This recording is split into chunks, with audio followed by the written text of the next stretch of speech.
할렐루야. 우리 주님의 크신 은혜가 이 시간 예배하는 우리 모두와 함께 하시기를 주님의 이름으로 간절히 축복합니다. 오늘도 전호자 바라보시면서 예수님 사랑으로 축복합니다. 우리 인사하겠습니다.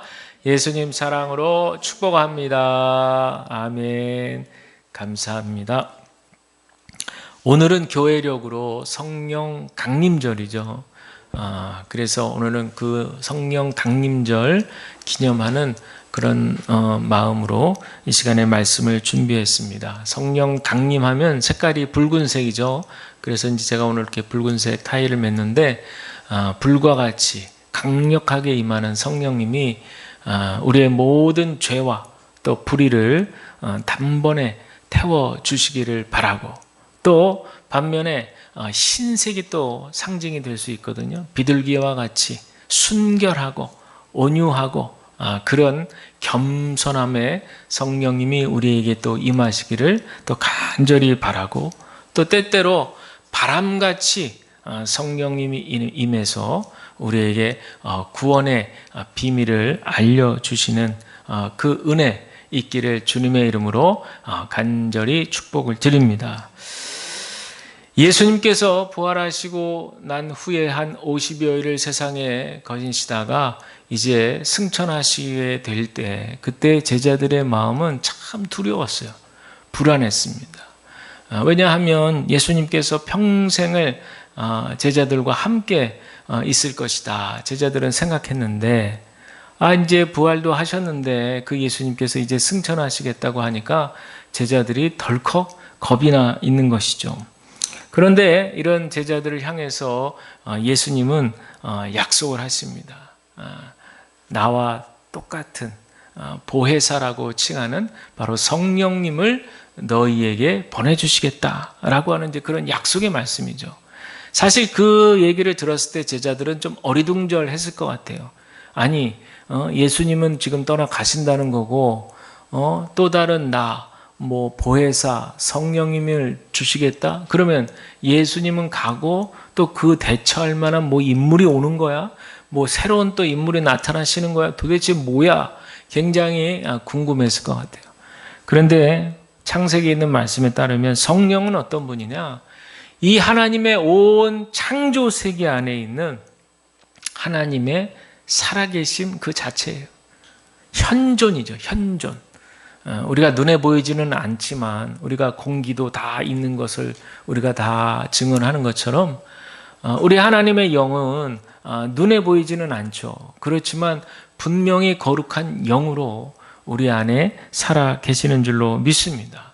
이것이 바로 성경이 우리에게 증언하는 바로 성령의 정의가 되는 거예요. 그래서 성경은 이를 보혜사 이렇게 정의하고 있습니다.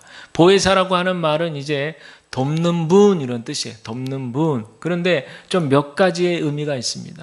돕는 분 해서 우리가 좀 어려울 때 우리를 이렇게 탁 도와주시는 분인가 보다. 이제 그 정도의 제한된 그런 의미로만 생각하지 마시고, 여기서 얘기하는 돕는다라고 할 때는 성령께서 우리가 세상 가운데 이리저리 휘둘리고 또 유혹 가운데에서 흔들리고 갈 바를 알지 못하고 헤매이고 이럴 때에도 내 안에 살아계신 성령님은 우리가 가야 될 길을 친히 안내하시고 우리가 잘 선택할 수 있도록 인도해 주시는 분. 어떻게 보면 이 돕는다라고 하는 말은 방향키와 같다는, 그렇게 이해를 하셔도 좋을 것 같습니다. 두 번째는 이 보혜사라는 말은요, 위로자라고 하는 의미가 있어요. 위로자. 여러분들 이 위로라고 한 말이 상당히 신비로운 말이고요, 경이로운 말입니다. 여러분은 지난 한 주간 살아가시면서 위로 받으신 적이 있습니까? 아니면 여러분들도 누군가에게 위로함을 전해주신 적이 있습니까? 가령 예를 들면 어떤 분이 사별을 했어요. 아니면 어떤 큰 비극을 경험했어요.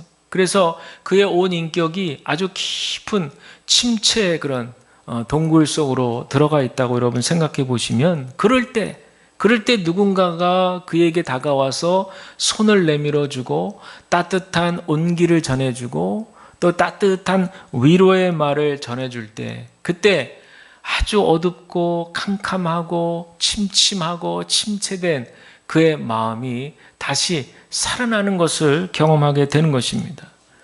겉으로는 변한 게 하나도 없어요. 그분이 그런 비극을 당하고 사별을 당하고 그 결과가 뒤집어지는 건 하나도 없어요. 죽은 사람이 돌아오지 않습니다. 그러나 상황은 변하지 않지만 그렇게 따뜻하게 내민 그 손길을 통해서 그 마음이 순식간에 새로운 마음으로 변화될 수 있다라고 하는 겁니다. 그러니까 참 이 위로라고 하는 힘이요, 굉장히 신비로운 거예요. 바로 여러분들 성령님을 위로자라고 부를 때에는 우리도 이런 경험을 하게 되는 것입니다. 저는 이런 경험을 평소에 많이 합니다. 특별히 말씀을 통해서 주시는 그런 위로의 경험을 많이 해요. 물론 제가 살아가면서 많은 분들, 사람들을 통해서도 위로함을 많이 받았습니다. 그리고 실제로 도움도 되었습니다. 그러나 여러분들, 제가 이렇게 생각해 보면 사람들이 주는 위로, 또 사람들로부터 받는 위로, 이런 위로들은 한계가 있다는 거예요. 제약이 있어요. 왜냐하면 그 위로를 주는 사람들이나 위로를 받는 사람들 모두가 다 한계가 있는 연약한 존재들이기 때문에 그렇습니다.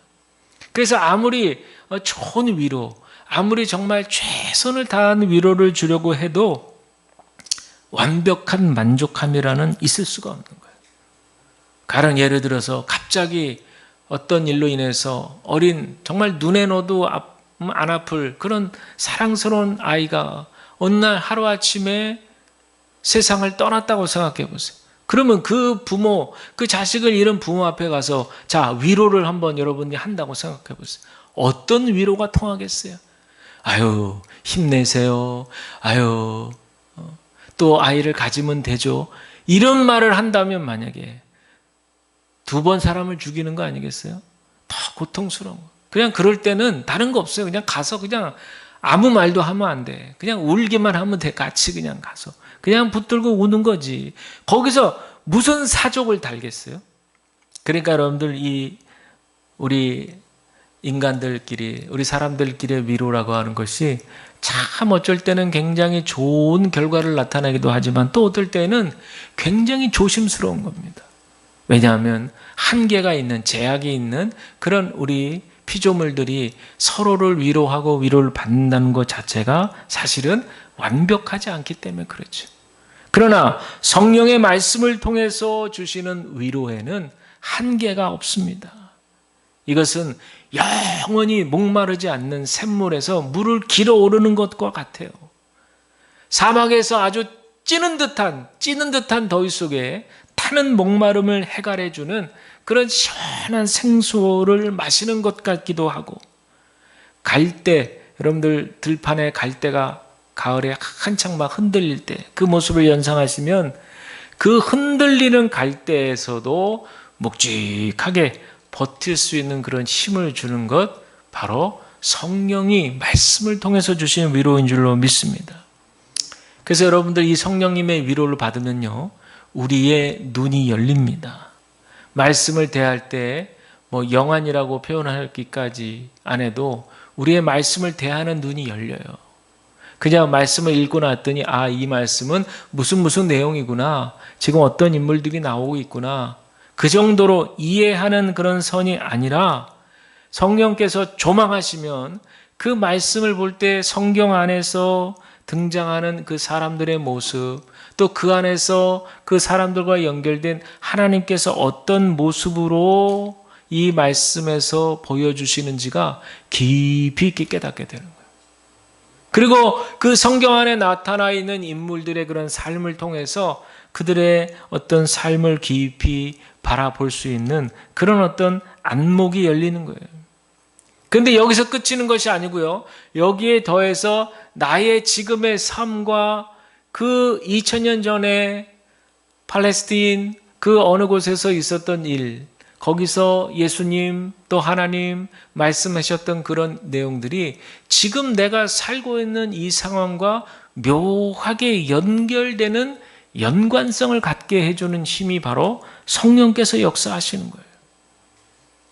또한 이런 성령의 역사가요, 우리가 지금 이 시대를 살고 있는데 바깥에 세상에서 일어나고 있는 이런 뉴스들을 접할 때 그때도 역시 성령께서는 우리가 성경에서 보고 읽은 그런 사건들, 내용들 속에서 그곳에서 나타난 그런 하나님, 그 하나님의 모습 이런 것들을 통해서 지금 이 시대에 일어나고 있는 일들을 성경의 눈으로 해석하고 바라보고 통찰하고 선별하고 분별할 수 있는 그런 힘이 생긴다는 거예요. 결국에는요, 이 험한 세상, 복잡한 이 세상에서 뚜벅뚜벅 우리의 인생길을 하나님이 기뻐하시는 길로 잘 걸어가고 있다는 그런 어떤 위로의 확신도 가져다 주는 줄로 믿습니다. 사실 우리가 이 죄악 많은 세상에서 정말 뚜벅뚜벅 우리 신앙을 지키며 걸어간다고 하는 것이 얼마나 힘들고 때로는 얼마나 외로운지 몰라요. 그런데 이런 걸 너무 잘 아시는 우리 성령께서는 우리와 늘 함께 하시는 거예요. 우리의 위로자가 되시는 줄로 믿습니다. 세 번째로 이 보혜사의 특징에는 변호자의 의미가 있어요. 여러분 변호사 너무나 잘 아시죠?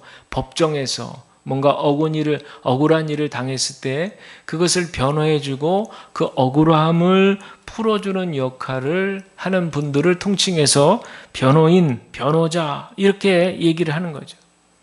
예수님은 이제 자신과 마찬가지로 당신의 제자들도 이제 곧 공적으로 박해당하는 억울한 처지가 될 것인 것을 이미 다 알고 계셨던 것이죠.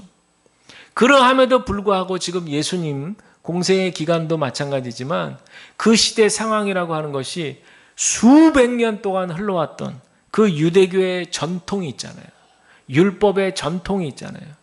그것을 비집고 들어가서 하늘 법정의 관점으로 말이죠. 하나님께서 아버지께서 재판관이 되어주시는 그 하늘 법정의 관점에서 그 모든 현실들을 바라보시고 해석하시고 분별하시고 판단하셨던 것이에요. 성령께서는 이처럼 그들을 위해서 탄원해 주시고 그들의 아픔과 고통과 박해 상황에서도 그들을 든든히 위로하시고 지켜주실 것을 예수님은 확신하셨던 거죠. 로마서 8장 26절 27절이죠. 이와 같이 성령도 우리의 연약함을 도우시나니 우리는 마땅히 기도할 바를 알지 못하나 오직 성령이 말할 수 없는 탄식으로 우리를 위하여 친히 간구하시느니라. 마음을 살피시는 이가 성령의 생각을 하시나니 이는 성령이 하나님의 뜻대로 성도를 위하여 간구하심이라. 아멘. 그랬습니다. 이 약속된 성령 덕분에 제자들도 박해를 이겨낼 수 있는 힘을 얻게 된 것입니다. 그러나 여러분들 더 혜택을 보는 사람들이 있어요. 누군 줄 아세요? 바로 우리들입니다. 제자들도 물론 혜택을 받죠. 그러나 제자들은 그 당시에 예수님과 함께 공생의 시간을 보냈음에도 불구하고 또 예수님께서 때때로 병자도 일으키시고 죽은 자도 살리시는 이런 엄청난 일들을 벌였던 것을 눈으로 직접 봤음에도 불구하고 예수님에 대한 그 뜨거운 믿음을 때때로 그들은 잃고 살아간 적이 너무 많아요. 왜 그랬을까요? 왜 그랬을까요를 한번 생각해 보는 거예요. 왜 그랬을까? 너무 좋은 게 많아서 그런가요? 바로 옆에 예수님이 계셔서 그런가요? 마음에 안심을 해서 그럴까요? 그건 알 수 없어요. 그러나 어쨌든 그들의 모습을 보면요.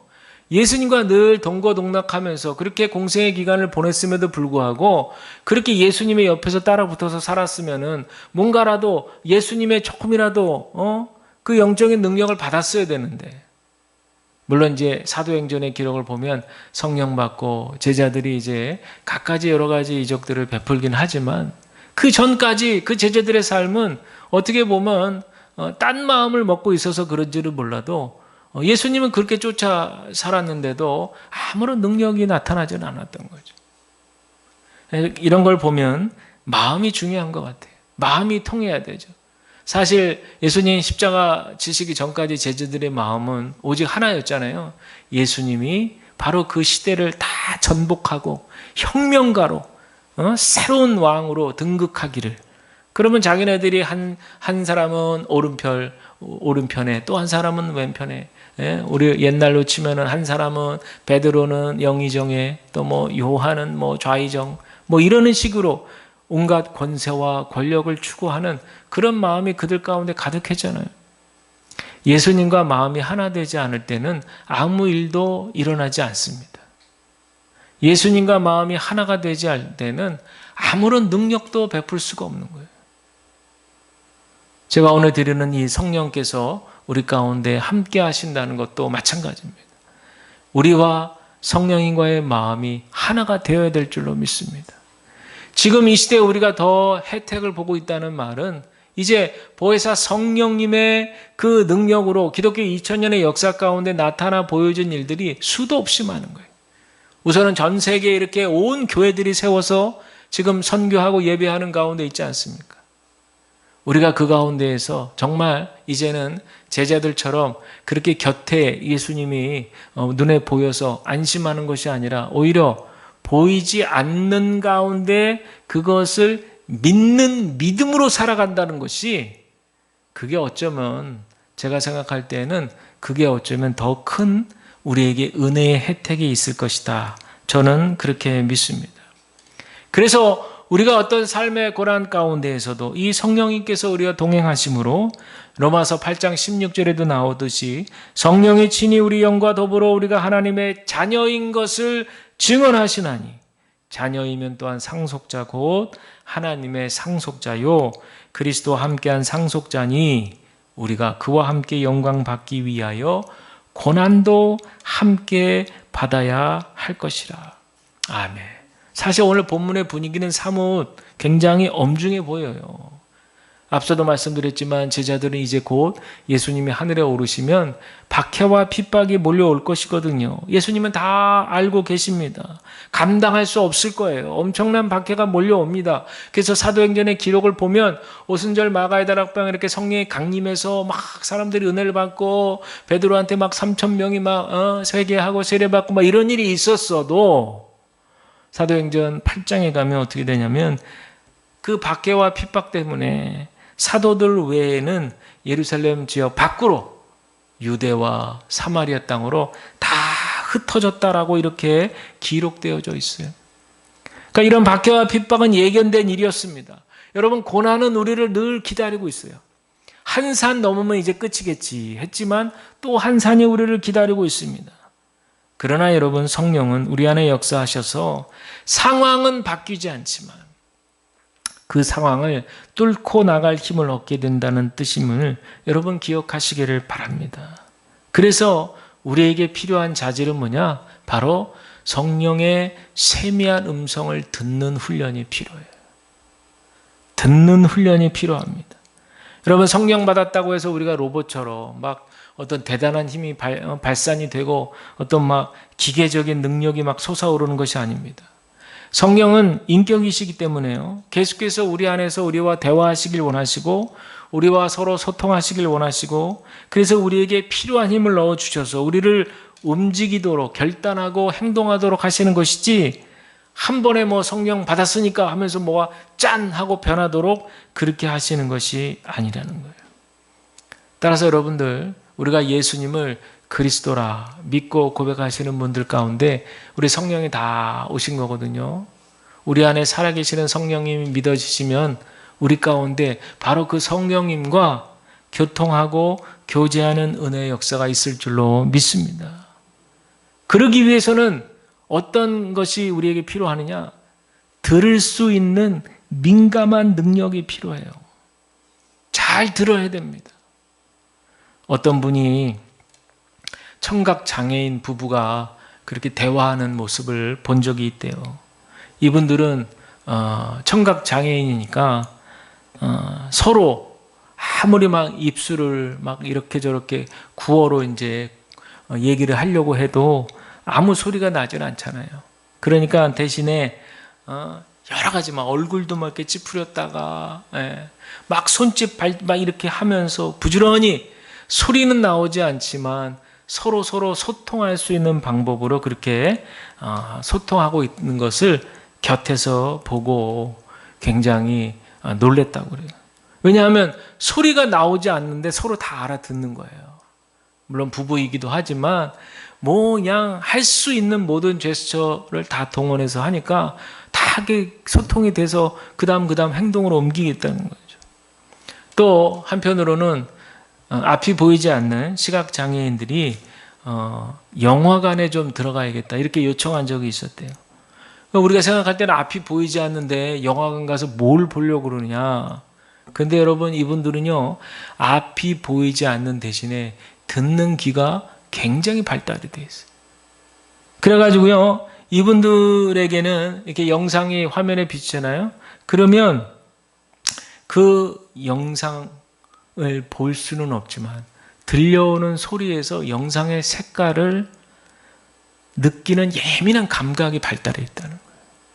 그러니까 보이지도 않는데 듣는 소리를 통해서 화면까지 예상을 하고 그렇게 볼 수 있는 능력이 그분들에게는 있다는 거예요.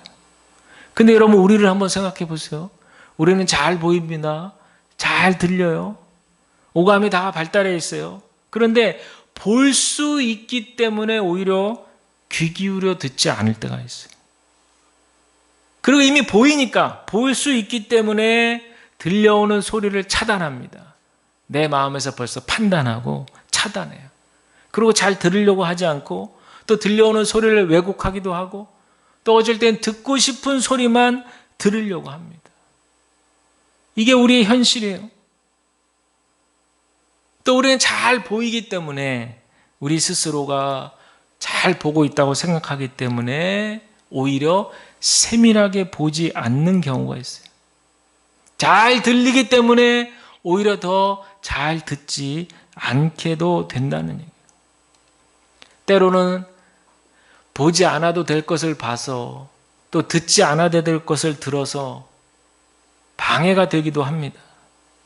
내가 들은 것이 지금 들리는 것을 오히려 더 듣지 못하게 해요. 좋은 생각이 있는데, 좋은 소리가 있는데 그거를 오히려 묻히게도 만들고 하찮은 소리로 치부하게도 만듭니다.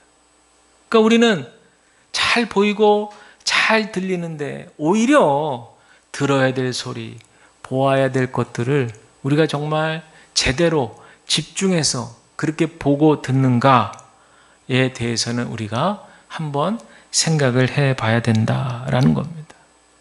중요한 것은 뭐냐? 성령의 세미한 음성도 마찬가지예요. 아까 앞서 말씀드렸죠. 마음이 하나가 되어야 된다. 내 생각과 내 마음을 이렇게 채널을 조정하듯이 조정하는 것이 필요할 줄로 믿습니다. 우리에게 하루에도 무수히 들어오는 많은 소리들, 우리가 보여지는 많은 것들을 정말 우리 안에서 자정 능력을 통해서 그 소리들, 안 들어도 될 소리들은 다 차단할 줄 알고, 들려오는 거야 어쩔 수 없죠. 들려오는 것은 어쩔 수 없으나 마음에 그 소리들이 타격을 입지 않도록 내 안에서 다 자정하고 정화시키고, 그래 이 소리는 이쪽으로 빠져나가라, 저 소리는 들어왔었지만 또 이쪽으로 나가고, 이렇게 정화시키고 자정하는 능력을 통해서 정작 들어야 될 소리죠. 성령의 세미한 음성을 담을 수 있는 그런 저와 여러분들이 되시기를 주의 이름으로 간절히 축복을 드립니다. 그래서 우리가 성령에 관심을 갖는다는 말은 뭐냐? 하나님 말씀에 소리를 들어야 되는데 그러려면 묵상에 관심을 갖는다는 뜻이에요. 바로 이 묵상은 성령의 세미한 소리이기 때문에 그렇습니다. 하나님이 주시는 그 소리를 잘 내 안에서 듣고 분별하는 일입니다. 더 조용해지고 더 조용한 곳을 찾고 더 고요한 곳으로 찾아가고, 시간 중에서, 하루의 시간 중에서 고요한 시간을 택하고, 또 고요한 시간이 안 되면 고요해지기를 위해서 준비를 하고, 핸드폰을 잠시 멀리 두고 누가 찾아오거나 전화 받는 일을 다 끊고, 그리고 그저 지금 하나님 앞에 내가 나아갑니다. 그런 마음으로 세상의 모든 혼탁한 소리로부터 벗어나서 일상생활 가운데 하루 중에 단 10분이라도 말씀을 내 앞에 두고 그 말씀을 깊이 읊조리면서 묵상하고 생각하면서 내 안에서 들려오는 그 음성을 들으려고 애를 쓸 때, 그때 말씀이 머리로 들어오지만 들어온 말씀이 머리에서 마음으로, 가슴으로 내려가는 이 역사의 힘이 바로 성령께서 인도하시는 힘인 줄로 믿습니다. 그래서 우리가 기도할 때에도요, 오늘 읽지는 않았지만 그 14장에 보면 이렇게 나오죠.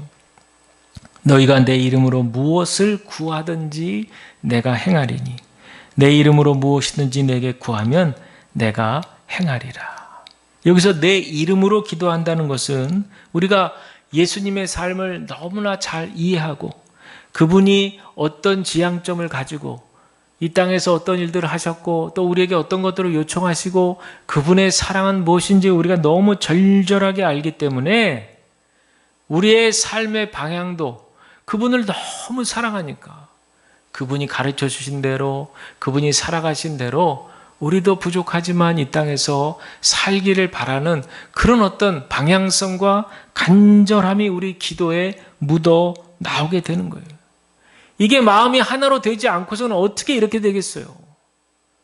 우리 안에 살아계신 예수의 영, 성령님과 우리의 마음이 한 마음이 되니까 그분을 너무 사랑하니까 그분께서 가르치시고 살아가시고 보여주셨던 그 모습, 하늘의 신령한 가치대로 살기를 간절히 바라는 그 마음이 하나된 마음으로 기도 가운데 나타나게 되는 줄로 믿습니다.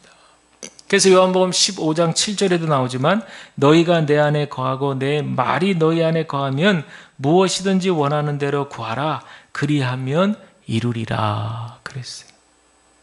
우리가 윤리적으로 도덕적으로 성령님께 순종해야지, 의욕적으로 순종해야지, 실천해야지 그런다고 해서 되어지는 것이면 다 누구나 할 수 있는 거죠. 우리는 너무나도 연약하고 부족하기 때문에 아무리 의욕을 부리고 의지를 불태워도 점점 번번이 넘어질 때가 많다는 거예요. 오히려 그렇게 방향을 잡는 것보다는 어떻게 하면 더 주님과 하나 되려고 애랬을까? 여러분 어떻게 해도 주님과 하나가 될 수 있을까요? 제일 중요한 건 하나 되어야 한다는 이 당위성을 성경을 통해서 분명히 인지하는 게 제일 중요하죠. 그리고 두 번째로는 하나가 되려고 하는데 내 안에 내가 너무 많은 거야. 내 안에 내가 너무 많아. 가시나무 같이 내 안에 뾰족하게 나를 찌르는 게 너무 많아요. 그게부터 벌써 진보하는 거예요. 벌써 내 안에 뭐가 많다는 것을 바로 알게 되는 거예요. 성령이라는 거울을 통해서 내 안에 이렇게 욕심도 많구나. 내 안에 이렇게 세상적으로 추구하는 바도 많구나. 내 안에 이렇게 내가 좋아하는 것들이 다 세상적인 것들, 이거를 너무 분명하게 알게 되는 거죠. 그럴 때 그것을 두고 또 갈등하는 시간이 필요하겠죠. 어떻게 한 번에 되겠어요? 그걸 두고 막 끙끙거리는 그 시도 자체도 벌써 우리는 주님을 사랑하는 그런 과정인 거예요. 그러나 결국에는 우리가 바라고 구하고 간구하고 우리가 성령 안에서 하나 되고 또 하나 되기를 사모하고 연합하기를 사모하고 자꾸만 그런 쪽으로 우리가 생각하고 말씀을 또 묵상하고 또 생각하고 묵상하다 보면 어느 순간에 나도 모르게 성령께서 우리 안에서 살아 역사하시는 경험을 하게 되고 내 생활 속에서 중요한 어떤 결단의 순간에 주님을 선택할 수 있는 그런 용기가 생기고 그 믿음을 가지고 세상에서 좀 손해를 보는 그런 모습 가운데 살아간다고 할지라도 그것이 분명한 하나님이 기뻐하시는 길이라고 확신이 들면 후회 없이 그 길을 걸어가게 될 줄로 믿습니다. 이 모든 게 바로 성령님과 우리가 하나 될 때, 연합할 때 이런 일이 벌어지는 거예요. 그리고 그렇게 연합할 때 우리 안에는 죽었던 영혼이 다시 살아나는 것처럼 살아나는 힘, 에너지죠, 에너지. 푹 처져 있던 침체되어 있던 그 가운데에서 살아나는 생명력처럼 그 에너지원을 공급해 주신 것이 바로 우리 성령님이라는 사실. 저와 여러분들 오늘 기억하시고 이 한 주간 우리 성령님과 동행하시며 승리하는 삶을 살아가게 되시기를 주님의 이름으로 간절히 축원을 드립니다. 이 시간에 우리 거듭의 기도 드리겠습니다.